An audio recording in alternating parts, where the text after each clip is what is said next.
17वें अध्याय का 3रा श्लोक है। कह रहे हैं श्री कृष्ण, हे भारत, सभी मनुष्यों की श्रद्धा उनके अंतःकरण के अनुरूप होती है। यह पुरुष श्रद्धामय है, इसलिए जो पुरुष जैसी श्रद्धा वाला है वो स्वयं भी वही ही है। तो पूछ रही हैं चरण स्पर्श आचार्य जी, इस श्लोक में श्री कृष्ण श्रद्धा की बात कर रहे हैं। कह रहे हैं कि श्रद्धा भी तामसिक, राजसिक, सात्विक होती है। हम अपनी श्रद्धा के रूप को कैसे समझें, कैसे जानें कि हमारी श्रद्धा कैसी है और फिर इसका विकास कैसे करें, कृपया समझाएं। सादर नमन।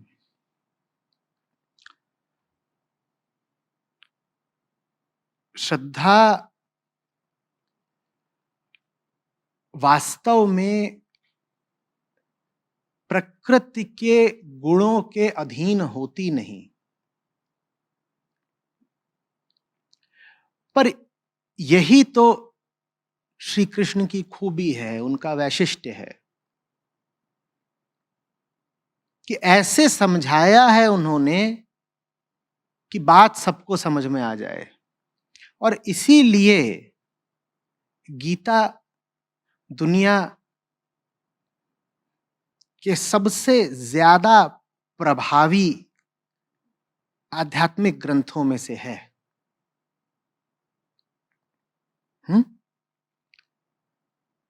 तो 3 प्रकार की श्रद्धा की आपने बात करी, मैं इन तीनों की बात करूंगा, फिर एक चौथी की भी बात करूंगा।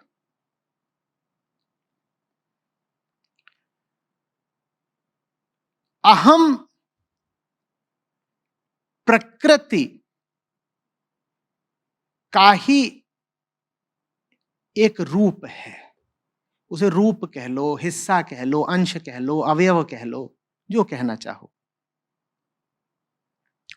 और जहां अहम है वहां अहम की मान्यता है, जहां मान्यता है वहां निष्ठा है।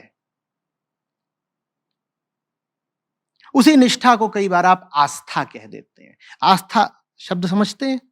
वो स्थापना से जुड़ा हुआ है, स्थान से जुड़ा हुआ है, कहां जाकर बैठ गए हो उससे जुड़ा हुआ है।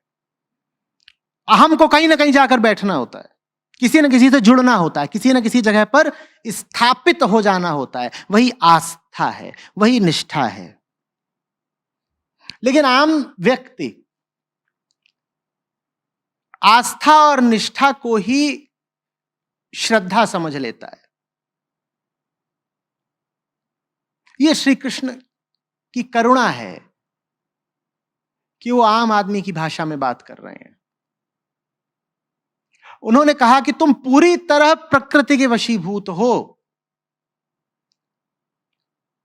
तो भाई जिसको तुम अपनी आस्था और निष्ठा कहते हो वो भी तो प्रकृति के वशीभूत ही है ना।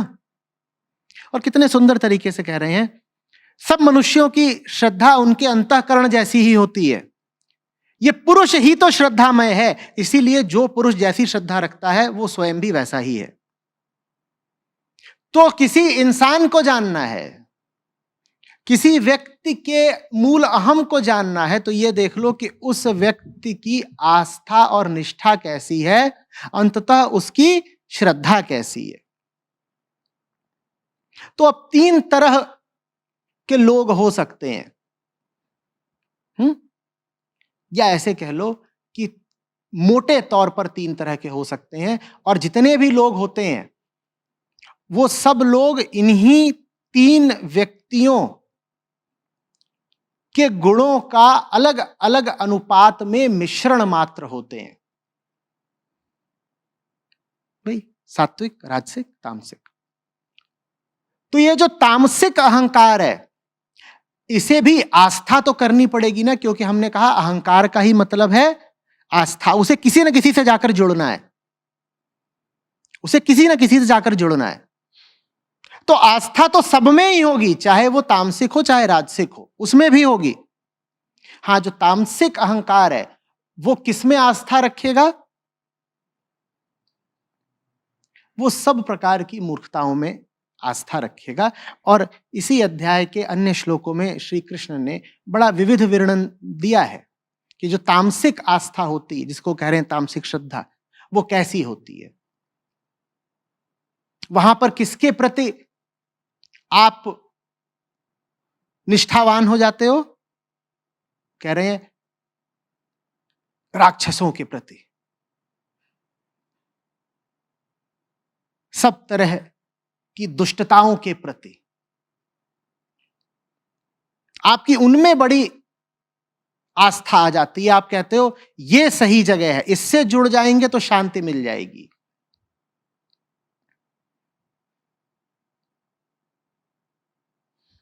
ये वो आदमी है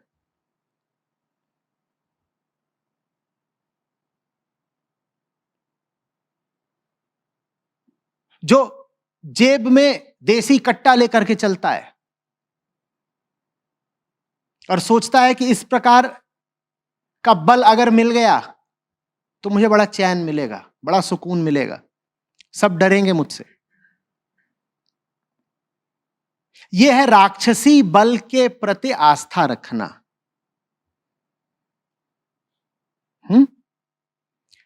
फिर वो आता है जो राजसिक है। वो किसके प्रति आस्था रखता है? जिसको आप कह दोगे राजसिक श्रद्धा। वो किसके प्रति आस्था रखता है? वो आस्था रखता है उन सब देवताओं के प्रति जो उसकी मनोकामनाएं पूरी कर देते हैं।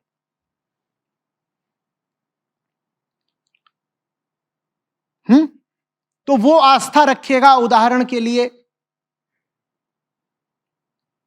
किसी कंपनी में काम कर रहा है तो उस कंपनी की व्यवस्था पर वो कहेगा देखो यहां के नियम कायदों पर चलो, बड़ी तरक्की करोगे। और वो कहेगा यहां के जो नियम कायदे हैं वो मेरे लिए बड़े पवित्र हैं, बड़े अनुकरणीय हैं, बड़े सीक्रेट हैं। जहां तुमने किसी चीज को कह दिया सीक्रेट, तहां तुमने यही तो घोषित कर दिया कि तुम्हारी उसमें आस्था है। पर तुम्हारी उसमें आस्था क्यों है भाई? तुम्हारी आस्था इसलिए है क्योंकि तुम्हें लालच है कि तुमने इन नियम कायदों का पालन करा तो तुमको फल मिलेगा। तुम्हारी ये जो आस्था है ये फल प्रसू है, ये तुम्हें कुछ फल देगी, इसलिए तुम आस्था रख रहे हो। तुम कुछ पा लेना चाहते हो, और पा भी क्या लेना चाहते हो? वो जो बहुत स्थूल है। कुछ रुपया पा जाओगे, पैसा पा जाओगे, धन सामग्री पा जाओगे, दुनिया की चीजें ये सब इकट्ठा हो जाएंगी, कुछ इज्जत शोहरत इकट्ठा हो जाएगी। ये राजसिक आस्था है कि मैं जिसमें आस्था रख रहा हूं, अगर मैं उसको कुछ दूंगा तो उससे मुझे कुछ मिल जाएगा। फिर आती है सात्विक आस्था, जिसको श्लोकों में कहा गया सात्विक श्रद्धा। ये होती है ज्ञान के प्रति, बोध के प्रति। यहां भी तुम पा रहे हो, चाह रहे हो कुछ पाना ही, इच्छा यहां भी कुछ पाने की ही है। बस यहां जो पाना चाहते हो वो जरा सूक्ष्म है, वो अतिशय सूक्ष्म है। लेकिन यहां पर भी अहम बचा ही हुआ है। बस वो अहम का कह सकते हो शुद्धतम रूप है, क्योंकि उसमें तुमने जितनी भी स्थूल चीजें थी, मोटी भोथरी, उनकी कामना छोड़ दी है। अब क्या मांग रहे हो? झीनी चीज, वो तुम मांग रहे हो। ये सात्विक श्रद्धा या सात्विक आस्था हुई। और मैंने कहा था इन 3 प्रकार की श्रद्धाओं के बाद एक चौथी की भी बात करूंगा। चौथी जो है वो वास्तविक श्रद्धा है। उसको ना आस्था बोल सकते हैं ना निष्ठा। आस्था इसलिए नहीं बोल सकते क्योंकि आस्था में कोई चाहिए जो कहीं जाकर स्थापित होता हो। ये जो चौथी श्रद्धा है, इसमें जो श्रद्धालु है वो ही विदा हो रहा है। तो वो जाके स्थापित कैसे होगा, कहीं बैठ कैसे जाएगा? ये असली श्रद्धा है। ये त्रिगुणातीत श्रद्धा है। इस श्रद्धा का प्रकृति से अब कोई सरोकार नहीं। प्रकृति त्रिगुणात्मिका है। जहां भी तीन गुणों की बात हो रही हो, जहां भी सतरज तम की बात हो रही हो, तो किसकी बात हो रही है? प्रकृति की बात हो रही है। तो जहां कहीं भी श्रद्धा का संबंध गुणों से बताया जा रहा हो, वहां निश्चित रूप से अहम वाली श्रद्धा की ही बात हो रही है, क्योंकि अहम भी किसका हिस्सा है? प्रकृति का ही। अब अहम की श्रद्धा में दम कितना होगा? चाहे वो तामसिक हो और चाहे वो सात्विक हो। हां, सात्विक श्रद्धा, सात्विक सारे ही गुण तामसिक और राजसिक गुणों से श्रेष्ठ होते हैं, क्योंकि जो सत्य की तरफ बढ़ आया उसकी संभावना प्रबल हो जाती है कि अब वो सब गुणों का उल्लंघन कर जाएगा, अब वो प्रकृति का ही अतिक्रमण कर जाएगा। सत्य सिर्फ इसलिए रज और तम से श्रेष्ठ है, अन्यथा सब गुण ही है, अन्यथा सब गुणों में प्रकृति में बद्धता ही है। फिर भी सतोगुण बाकी दोनों गुणों से श्रेष्ठ माना गया है, क्योंकि सतोगुण द्वार खोल देता है गुणातीत निकल जाने का। समझ में आ रही बात? तो गुणातीत श्रद्धा फिर कौन सी हुई? जिसमें अहम कहीं है ही नहीं, किसी पर विश्वास करने के लिए, कि श्रद्धा करने के लिए, कि आस्था और निष्ठा करने के लिए, कि मान्यता रखने के लिए, जहां कोई है ही नहीं जो कहे कि हम तो फलाने को मानते हैं। जब तक आप हो फलाने को मानने वाले, तब तक आप जिसको भी मान रहे हो अपनी सुविधा और अपने संरक्षण के लिए ही मान रहे हो। एक मानना ऐसा भी होता है जिसमें मानने वाला मौजूद नहीं होता, इसीलिए जो माना जा रहा होता है वो चीज ही सच होती है। जब तक कोई मानने वाला मौजूद है, जब तक कोई विश्वासी या श्रद्धालु मौजूद है, तब तक जिस विषय पर विश्वास या श्रद्धा करे जा रही है वो विषय सत्य नहीं हो सकता, क्योंकि अहम सत्य पर विश्वास कैसे कर लेगा भाई? अहम अगर सत्य पर विश्वास करने लग गया तो अहम के लिए बड़ा जान का जोखिम।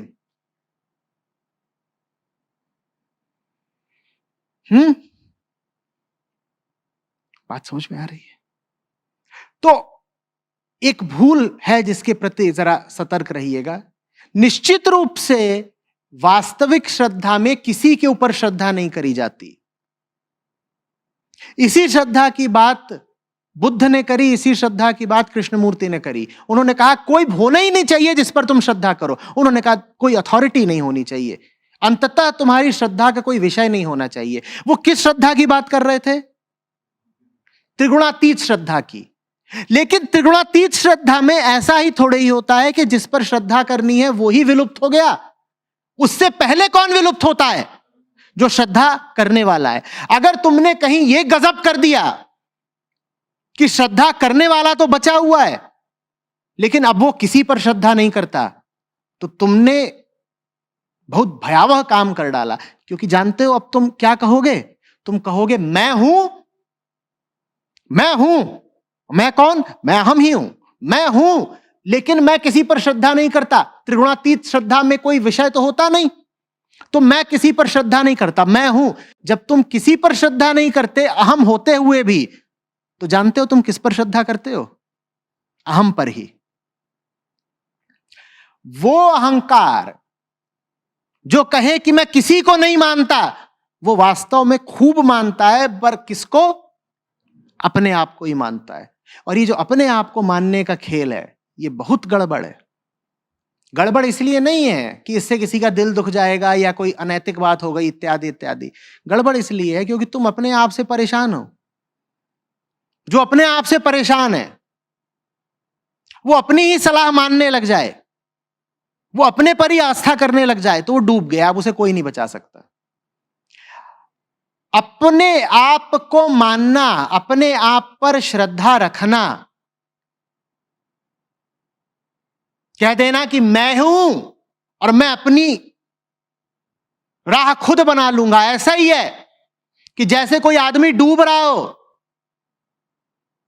और उसकी ओर कोई हाथ बढ़ाए कि बाहर आ जा, वो कहे ना, हम किसी का सहारा नहीं लेते, हम बच लाएंगे। कैसे?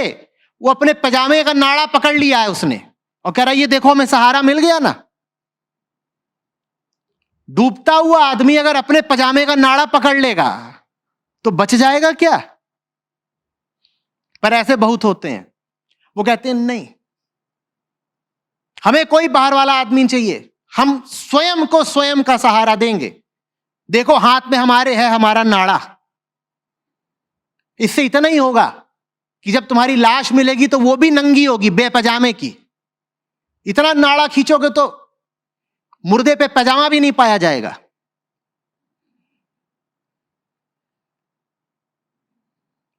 बात समझ में आ रही है?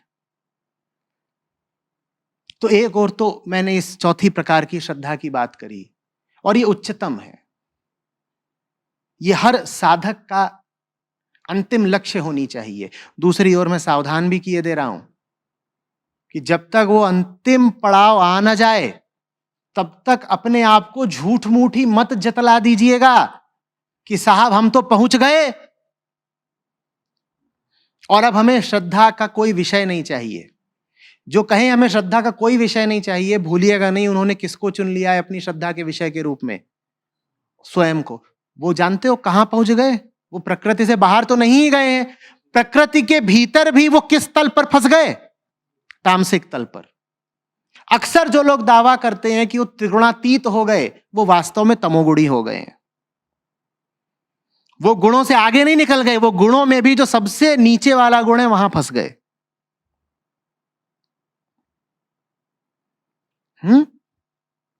अपने जीवन से श्री कृष्ण को तभी विदा करिएगा जब अपने जीवन से सबसे पहले आप विदा हो चुके हो। जब तक आप हैं तब तक बहुत आवश्यक है श्री कृष्ण रहें।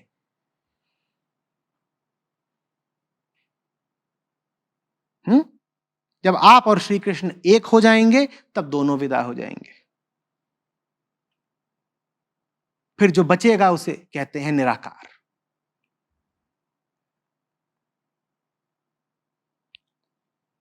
वो निर्गुण है, उसे किसी प्रकृति की जरूरत नहीं। निर्गुण है वो, तो उसमें अहम नहीं। जब अहम नहीं तो कृष्ण भी अब आपके लिए निर्गुण निराकार ही रह गए।